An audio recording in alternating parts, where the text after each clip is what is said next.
Hello everyone, मैं प्रेम सागर आप सभी का आपके अपने YouTube channel struggle for education 563 में बहुत बहुत स्वागत करता हूं।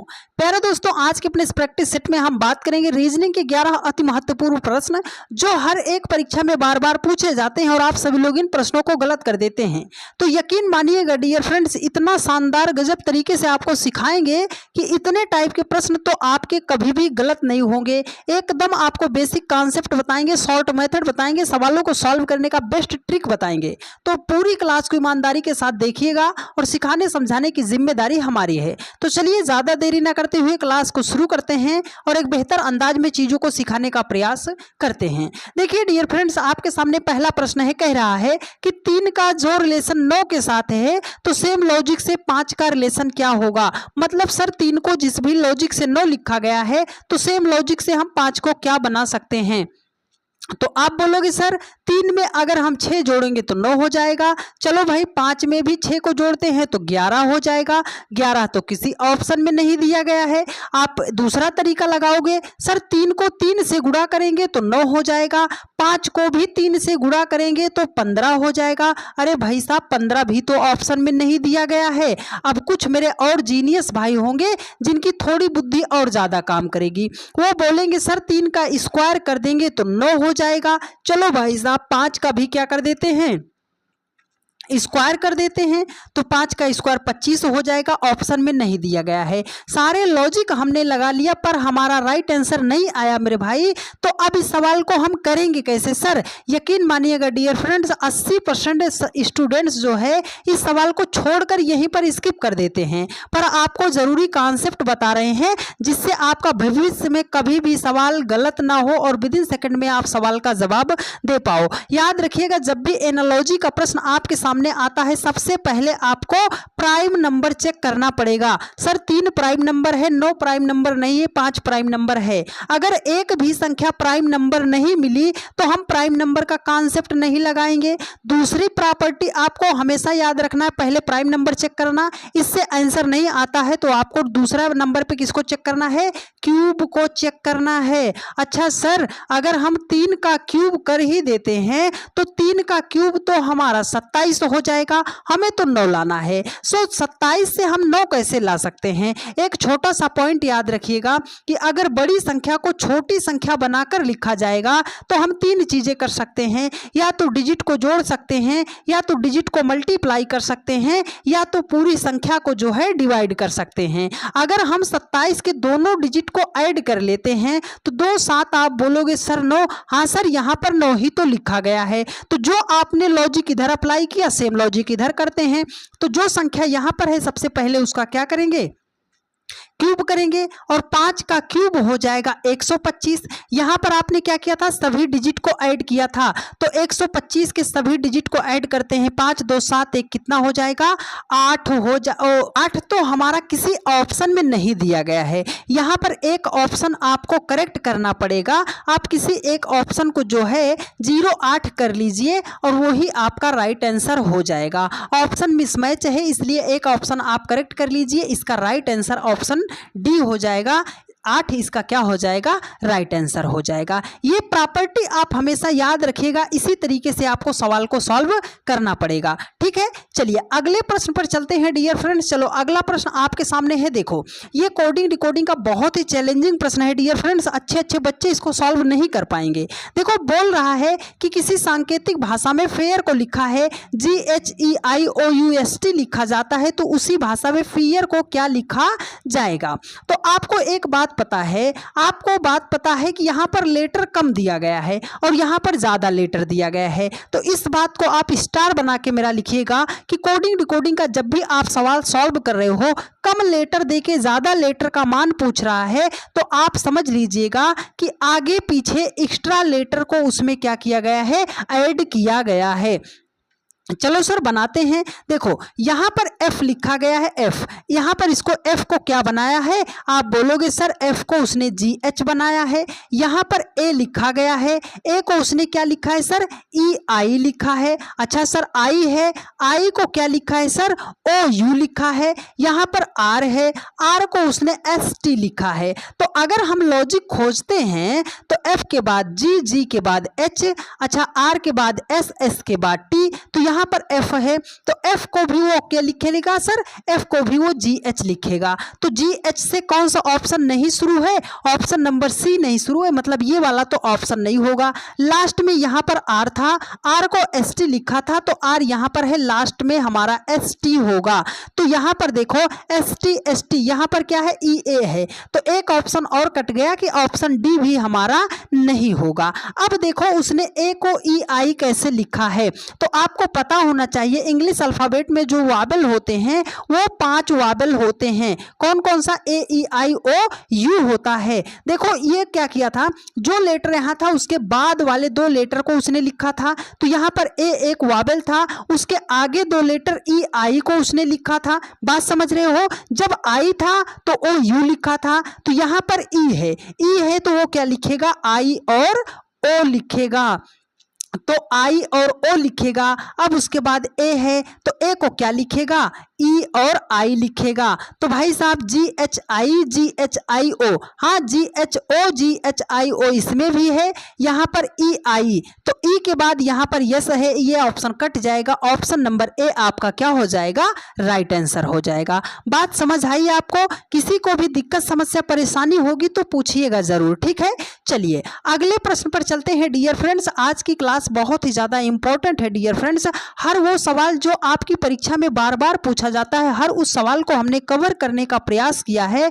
तो आपसे एक ही बात बोलेंगे कि पूरी क्लास को आज जो भी मेरा भाई या बहन क्लास को पूरी तरीके से देख कर जाता है, यकीन मानिएगा डियर फ्रेंड्स इस टाइप का कभी भी आपके सामने प्रश्न आएगा आज के बाद आपसे गलत नहीं होगा, पर मेरी बातों को ध्यान से सुनने समझने का प्रयास कीजिएगा। देखो अगला प्रश्न कह रहा है कि यदि हवा को हरा, हरे को नीला, नीले को आकाश, आकाश को पीला, पीले को पानी तथा पानी को गुलाबी कहते हैं, तो आकाश का रंग क्या है।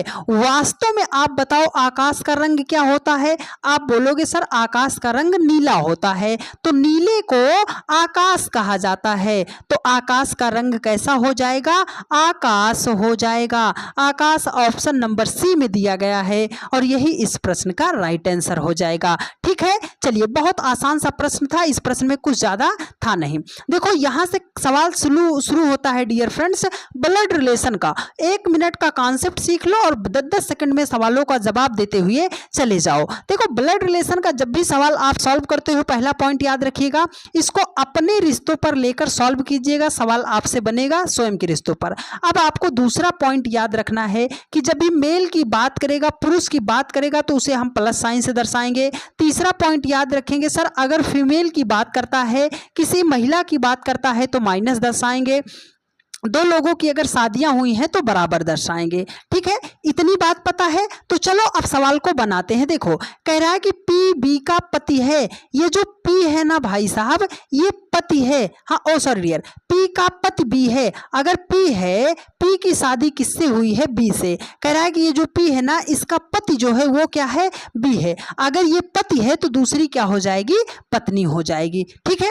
कह रहा है QE का इकलौता पोता है जो कि D की पत्नी है और P की सास है। आपको थोड़ा सा यहाँ पर शब्द को ध्यान में रखते हुए चलना है, नहीं तो आपसे ये प्रश्न बनेगा नहीं। जब भी प्रश्न में जो या जिसका आएगा, जो या जिसका आएगा, इस बात को हमेशा याद रखना। जैसे यहाँ पर QU और यहाँ पे D दिया है ना, तो इस D का रिलेशन इस E के साथ है जो कि D की पत्नी है। तो D की पत्नी कौन है भाई साहब, E, और P की सास है। और एक बात याद रखना, जब भी और आता है, जब भी और आता है तो इसका मतलब है कि एकदम पहले वाला। जब भी और आता है इसका मतलब है कि एकदम पहले वाले की बात कर रहा है। जैसे QE लिखा है ना, तो वो किसकी बात करेगा, पहले वाले की बात करेगा।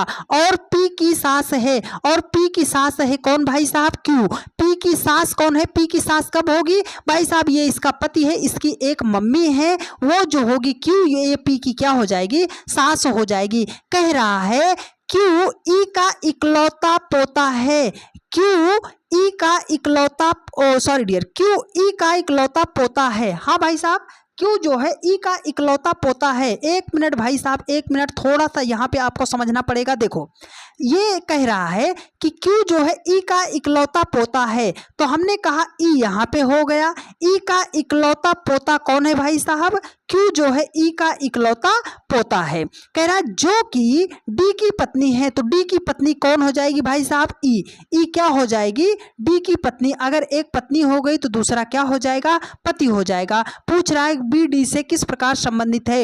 ये जो बी है ना, वो डी का क्या लगेगा। आप बोलोगे सर ये हम हैं, ये हमारी पत्नी है, हमारी पत्नी का जो लड़का है हमारा क्या लगेगा।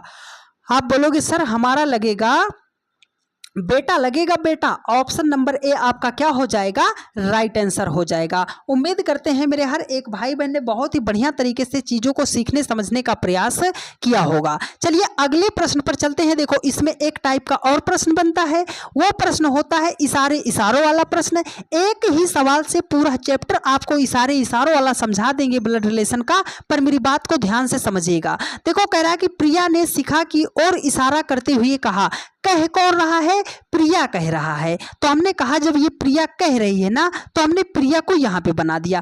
कह रहा है प्रिया जो कह रही, शिखा की ओर इशारा करते हुए कह रही है, यह मेरे पिता, किसके पिता, प्रिया के पिता, प्रिया के पिता के इकलौते पुत्र। अगर ये प्रिया का पिता हो गया, इसका इकलौता पुत्र मतलब प्रिया का क्या हो जाएगा, भाई हो जाएगा। देखो कह रहा है जो तस्वीर वाली शिखा है ना, ये प्रिया के जो है पिता के इकलौते पुत्र की दादी है। दादी कब बनेगी भाई साहब, ये हम है, ये हमारा भाई है, ये हमारे पापा है, पापा की जो मम्मी होगी वो हमारी दादी होगी। उन्हीं का नाम क्या था, शिखा, उन्हीं का नाम था। कह रहा है कि शिखा का प्रिया से क्या संबंध है। ये जो शिखा है ना, वो प्रिया की क्या लगेगी भाई साहब, ये हम हैं, ये हमारे पापा है, और पापा की जो अम्मी है, पापा की जो मम्मी है वो हमारी दादी लगेंगी। और दादी ऑप्शन नंबर ए में दिया गया है, और यही इस प्रश्न का राइट आंसर हो जाएगा। बात समझ आई, उम्मीद करते हैं कि आपने समझने का प्रयास किया होगा। चलो थोड़ा सा फास्ट तरीके से इसलिए चल रहे हैं क्योंकि कम टाइम में आपको चीज़ें ज़्यादा देनी है। डियर फ्रेंड्स, अगर आपको लगता है कि आपको किसी भी सवाल में दिक्कत है तो थोड़ा सा वीडियो को पीछे कीजिएगा और फिर समझिएगा, आपका सवाल बन जाएगा। यही वो आपका ब्लड रिलेशन का सवाल है भाई साहब, जिसको मेरे बहुत सारे भाई बहन गलत करते हैं। आप इसको पढ़ते हो, ए परसेंटेज बी का अर्थ है ए बी का भाई है। हम कह रहे हैं ये पढ़ने की ज़रूरत नहीं, आप डायरेक्ट ही क्वेश्चन पे चलो। उसने क्या बोला है, पी माइनस क्यू, माइनस कहाँ है वो खोजो। यहाँ पे माइनस है सर, माइनस का अर्थ है कि ए बी की माता है। यहां पर पहले ए दिया है, यहां पर पहले ए जो है बी की माता है, मतलब ये जो पहला वाला है ना वो दूसरे वाले की माता है। तो ये जो पी है ना वो क्यू की माता है, माता है तो ये ऊपर, पी जो है माता है, किसकी माता है, क्यू की माता है।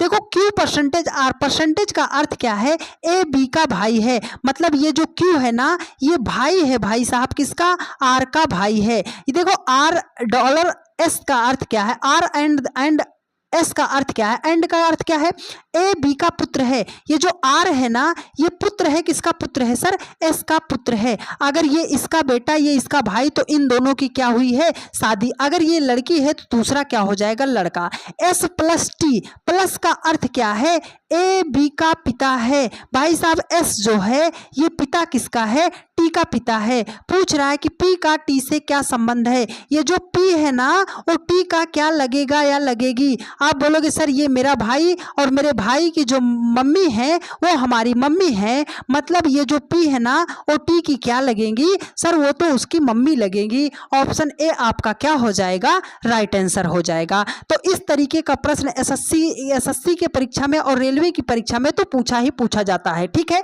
और यूपीपी की भी परीक्षा में पूछा जाता है। तो इंपॉर्टेंट मान के चलिएगा इस प्रश्न को, एक प्रश्न तो आपकी परीक्षा में देखने को ही मिलेगा। चलिए अगले प्रश्न पर चलते हैं डियर फ्रेंड्स। देखो क्लॉक का ये बहुत ही बढ़िया सवाल है और ये चैलेंजिंग प्रश्न है डियर फ्रेंड्स। जब इस टाइप का सवाल आता है तो आप गलत करते हो, लेकिन गलती मत कीजिएगा। एक सिंपल सा फार्मूला आपको बताएंगे, याद रखिएगा। देखो यहां पर क्या लिखा है, 5 व 6 बजे के बीच 70 डिग्री का कोण दूसरी बार कब बनेगा। तो एक चीज हम आपको बताएंगे डियर फ्रेंड्स, आपको एक फार्मूला याद रखना पड़ेगा कि 2/11 एंगल 1 प्लस माइनस एंगल 2 आपको याद रखना पड़ेगा। ये जो दिया गया है ये क्या है सर, ये एंगल 1 दिया गया है। क्या दिया गया है, एंगल 1 या एंगल 2 दिया गया है। आप क्या बोलोगे सर, ये एंगल 2 दिया गया है, ठीक है। हाँ, ये एंगल 2 दिया गया है। सर एंगल 1 हम कहां से निकालेंगे, तो एक चीज आप हमें बताओ, 1 घंटे में जो होता है 12 घंटे में घड़ी की सुई कितना घूमती है। आप बोलोगे सर 360 डिग्री घूमती है। हम कह रहे हैं 1 घंटे में कितना घूमेगी, तो आप बोलोगे सर 360 को 12 से डिवाइड कर देंगे, 12 तिहाई 36 30 डिग्री। मतलब घंटे वाली सुई जो होती है 1 घंटे में कितना डिग्री घूमती है,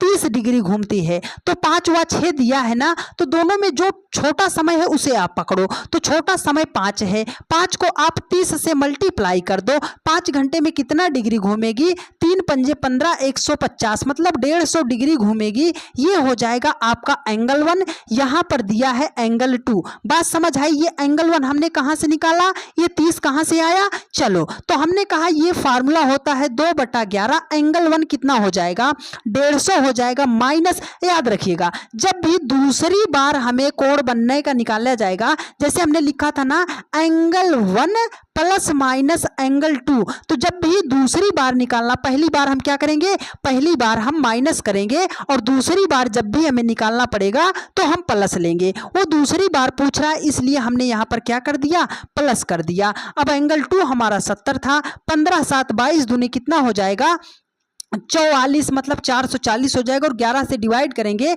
तो 11 चौकम 44, ये हो जाएगा आपका 40। हाँ 40 मिनट हो जाएगा, 40 मिनट हो जाएगा। आप 5 और 6 दोनों में छोटा समय कौन है, आप बोलोगे सर 5, और कितना मिनट है 40। तो 5:40 पर घड़ी की सुइयां जो हैं दूसरी बार क्या होगा, 70 डिग्री का एंगल बनाएंगी। 5:40 ऑप्शन नंबर सी में दिया गया है और यही इस प्रश्न का राइट आंसर हो जाएगा। बस आपको ये फार्मूला याद रखना है, एक बार फिर से लिख लो कि 2/11 कर लीजिएगा, एंगल 1 प्लस माइनस एंगल 2 ये फार्मूला कर लीजिएगा। जो यहाँ पर समय है उसको आप 30 से गुणा करके एंगल 1 आप निकाल सकते हो, एंगल 2 यहाँ पर दिया जाएगा। पहली बार में आप क्या लीजिएगा माइनस, और दूसरी बार में आपको प्लस लेना है। उम्मीद करते हैं कि हर एक बात मेरी आपने यहाँ तक समझने का प्रयास किया होगा। चलिए अगले प्रश्न पर चलते हैं। देखो भाई साहब, ये कैलेंडर का सवाल है और यही आपकी जिंदगी में कैलेंडर बनता है, लेकिन आपको एकदम शॉर्टकट मेथड बता रहे हैं, ध्यान से समझना। देखो बोल रहा है कि 20 अगस्त 1900 को शनिवार है, तो 20 अगस्त 1905 को कौन सा दिन होगा। तो याद रखिएगा यहाँ पर क्या कॉमन है, सर 20 अगस्त की बात कर रहा है, यहाँ पर भी 20 अगस्त की बात कर रहा है। जब भी डेट और महीना आपका, दिनांक और महीना आपका जो है कॉमन है, दोनों में समान है, तो आपको कुछ नहीं करना, 1900 से 1905 तक जाना है। तो भाई साहब ये 1900 हो गया, आप बोलोगे सर 1901 हो जाएगा, आप बोलोगे सर 1902 हो जाएगा, 1903 हो जाएगा, 1904 हो जाएगा और 1905 हो जाएगा। तो 1900 से 1905 जाने के लिए हम कितना जाएंगे सर, 5 वर्ष जाएंगे, है ना, 5 वर्ष जाएंगे। लेकिन देखो आपको लीप वर्ष चेक करना है, 19वीं शताब्दी लीप वर्ष नहीं है, एक जो है लीप वर्ष नहीं है, 2 लीप वर्ष नहीं है, 3 लीप वर्ष नहीं, लेकिन 4 जो है ये आपका क्या है, लीप वर्ष है। 4 जो है ये क्या है आपका, लीप वर्ष है। तो आपको ऐड कितना करना पड़ेगा भाई साहब, जब आपका ये लीप वर्ष है तो आपको हमेशा याद रखना है कि जब भी लीप वर्ष होगा तो आपको +2 ऐड करना पड़ेगा, ठीक है। हाँ आपको कितना ऐड करना पड़ेगा, +2 ऐड करना पड़ेगा। इस बात को आपको जो है हमेशा ध्यान में रखते हुए चलना पड़ेगा। चलो एक बार मेरे सभी भाई बहन इस प्रश्न का जवाब देने का प्रयास करेंगे कि हाँ सर, हाँ इसका हमारा जो है कितना होगा इसका राइट आंसर। चलो एक बार बताओ, आपके कमेंट का हमें इंतजार है, एक बार आप हमें बताने का प्रयास करो डियर फ्रेंड्स कि इसका राइट आंसर क्या होगा, ठीक है।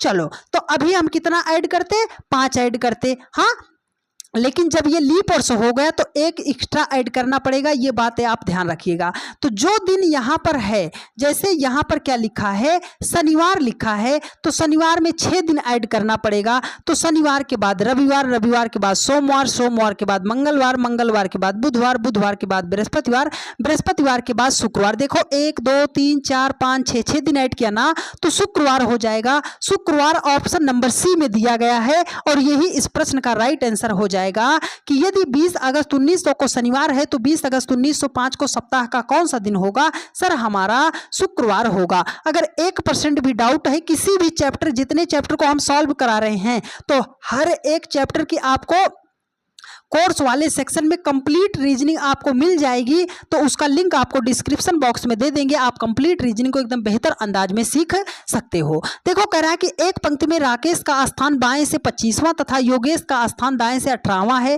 तथा इनके बीच 8 व्यक्ति बैठे हैं। पंक्ति में अधिकतम कितने व्यक्ति हैं? एक पॉइंट मेरा याद रखिएगा, जब भी बोलेगा कि पंक्ति में अधिकतम कितने व्यक्ति हैं, एकदम शॉर्टकट मेथड याद रखिएगा, जितने नंबर आपको दिखाई दे रहे हैं सबको ऐड कर लो। आप बोलोगे 8 5 13, 13 8 21 कितना हो जाएगा? 51 हो जाएगा। मतलब 25 18 और 8 को ऐड करेंगे तो हमारा 51 हो जाएगा। बस एक पॉइंट याद रखिएगा कि जब भी पंक्ति में अधिकतम व्यक्तियों की संख्या पूछे तो जितने नंबर आपको क्वेश्चन में दिखाई दे रहे हैं सबको ऐड कर दीजिएगा, आपका राइट आंसर आ जाएगा। चलिए डियर फ्रेंड्स, चलते हैं आज के सबसे बढ़िया सवाल पर और मिसिंग नंबर। हाँ, सर्कल बेस्ड मिसिंग नंबर का जब भी प्रश्न आता है आप सभी लोग इसको गलत करते हो। देखो ये क्वेश्चन मार्क के स्थान पर आपको संख्या फाइंड आउट करनी है। तो जब भी ऐसा प्रश्न आता है याद रखिएगा, इसको दो तरीके से सॉल्व करते हैं, या तो हम क्रॉस मेथड लगा के सवाल को सॉल्व करते हैं या तो हम राउंड मेथड लगा के सवाल को सॉल्व करते हैं। अब 0 से 26 भाई साहब 0 में प्लस 26 कर सकते हैं। अब अगर 7 में हम प्लस 26 करेंगे तो हमारा 33 हो जाएगा, ऑप्शन में नहीं है। अब दूसरा लॉजिक क्या लगाएंगे? 0 से 7 पे आने के लिए 7, 7 से 26 पे आने के लिए प्लस 19, 7 जोड़ा 19 जोड़ा आगे, ये कोई लॉजिक मिल रहा है? नहीं मिल रहा है। तो आप जब ऐसा नहीं मिले तो स्क्वायर रूट और क्यूब रूट पे चलो। अगर 2 का हम क्यूब करते हैं तो 8 माइनस 1 करेंगे 7, 3 का क्यूब करेंगे 27 माइनस 1 करेंगे 26, 1 का क्यूब करेंगे 1 माइनस 1 करेंगे 0, 1 2 3 तो आगे कौन सी संख्या? 4, 4 का क्यूब माइनस 1, 4 का क्यूब 64, वहां से माइनस 1 करेंगे। डियर फ्रेंड्स, इस क्वेश्चन मार्क के स्थान पर 63 होगा। ऑप्शन नंबर डी आपका राइट आंसर हो जाएगा। उम्मीद करते हैं मेरे हर एक भाई बहन ने बहुत ही शिद्दत से चीजों को सीखने समझने का प्रयास किया होगा और हम ऐसी उम्मीद करते हैं कि चीजें आपको बढ़िया तरीके से समझ में भी आई होंगी। हमने हर एक क्लास में आपको बताया है डियर फ्रेंड्स सीटिंग अरेंजमेंट के सवालों को सॉल्व करने के लिए। तो ये सवाल आप सभी लोगों के लिए होमवर्क है, इसका जवाब आप हमें कमेंट करके ज़रूर बताइएगा। एक प्यारा सा कमेंट करके यह भी बताइएगा कि क्लास आपको कैसी लगी है। ज़रूरी बात बता दें डियर फ्रेंड्स, एसएसपी क्लासेस 563 के नाम से हमारा दूसरा यूट्यूब चैनल है, जिसपे अभी लगभग 1600 लोगों का परिवार आपका पूरा हो चुका। आपने बहुत ही ज़्यादा प्यार दिखाया, सपोर्ट किया है। तो वहाँ पर हम 10 से 15 मिनट की क्लास में रीजनिंग के एक टॉपिक को कवर करने का प्रयास करते हैं। तो अगर आपने उस चैनल को सब्सक्राइब नहीं किया है तो एसएसपी क्लासेस 563 को हमें सपोर्ट करने के लिए फटाफट उसको चैनल को भी सब्सक्राइब कर लीजिएगा। और आप सभी लोगों के प्यार भरोसे और सपोर्ट की वजह से हमारा यह मेन चैनल जो है 2,50,000 लोगों का लगभग पूरा हो चुका है। तो फटाफट उम्मीद करते हैं कि आप सभी लोग शेयर कीजिए और आज के आज ही 2,50,000 लोगों का अपना परिवार जो है पूरा जरूर कर दीजिएगा। डेली के रात 8:45 पर रीजनिंग का यह प्रैक्टिस सेट चलता है, क्लास चलती है। तो जहां कहीं पर भी रहा कीजिए 8:45 पर आप क्लास में जुड़ने का प्रयास जरूर कीजिएगा। ठीक है प्यारे दोस्त, मिलते हैं आपसे नेक्स्ट वीडियो में। धन्यवाद।